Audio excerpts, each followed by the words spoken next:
안녕하십니까. 부총리 겸 기획재정부 장관 최상목입니다. 지금부터 2024년 하반기 경제정책 방향과 역동경제 로드맵에 대해서 말씀드리겠습니다.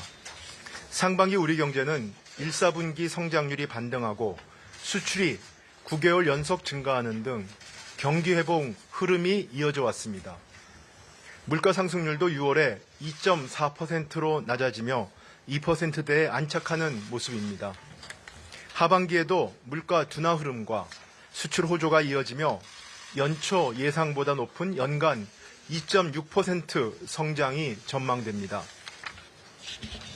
하지만 누적된 고물가, 고금리에 따른 부문 간 회복 속도 차이로 소상공인 등의 체감 경기는 여전히 어려운 상황입니다. 정부는 긴장의 끈을 늦추지 않고 체감 경기 활성화를 위해 총력을 다하겠습니다. 먼저 소상공인이 당면한 부담을 덜어드리고 구조적 문제를 해소하기 위해 약 25조 원 규모의 맞춤형 지원 대책을 마련했습니다. 고금리 하에서 가장 큰 부담을 느끼시는 금융 비용을 가용수단을 총동원해 최대한 낮춰드리겠습니다. 정책자금과 보증부 대출이 상환 기간을 연장하고 저금리 대출로 전환을 지원하여 최대 82만 명의 채무 부담을 덜어드리겠습니다. 임대료, 전기료, 인건비 등 고정비용 부담도 줄여드리겠습니다.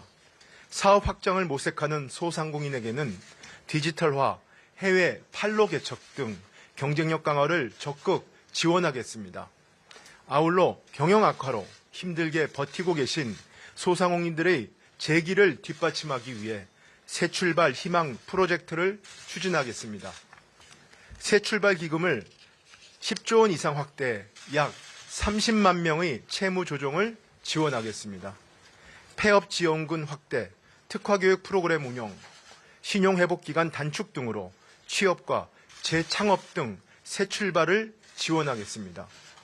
각종 정부 지원을 한 번에 안내받고 활용할 수 있도록 소상공인 정책정보 원스톱 플랫폼도 가동하겠습니다.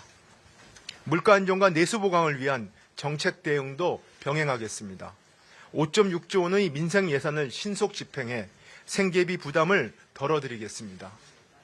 공공부문 투융자를 15조 원 확대해 건설투자 등 내수를 보강하고 임시투자세액공제, 비수도권 개발부담금 감면 등 내수 활성화 입법도 재추진하겠습니다. 민생 현안 지원과 아울러 우리 경제의 체질을 개선하기 위한 역동경제 로드맵도 추진하겠습니다. 혁신 생태계 강화, 공정한 기회 보장, 사회 이동성 개선 등 3대 분야의 구조개혁 과제를 추진하겠습니다. 우선 혁신 생태계를 강화해 성장 엔진을 재점화하겠습니다. 기업 규모별 규제, 용도별 국토 이용 체계, 기업 투자 유치 제도 등 각종 제도를 합리화해 혁신을 뒷받침하겠습니다. 기업 밸류업을 위한 세제 지원도 강화하겠습니다. 주주환원 증가에 대한 법인세 세액 공제와 배당 증가 금액 등에 대한 저율 분리과세를 추진하고 가업상속 공제도 확대하겠습니다. 다음으로 공정한 기회가 보장되는 시스템을 만들어 나가겠습니다. 경제 분야 진입 규제, 임금 체계, 휴일 제도 등의 합리적 개선 방안을 검토하고 노동 약자에 대한 지원을 강화해 나가겠습니다. 마지막으로 사회 이동성을 개선하겠습니다. 경제활동 참가율을 높여 가계소득을 확충하고 주거, 먹거리 등 생계비를 경감하겠습니다.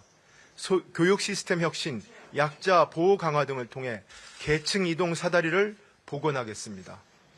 특히 청년과 중산층의 주거 수요에 부응해 2035년까지 도심 공공 임대주택을 최대 5만 호, 신유형 민간 장기 임대주택을 10만 호 이상 공급하겠습니다.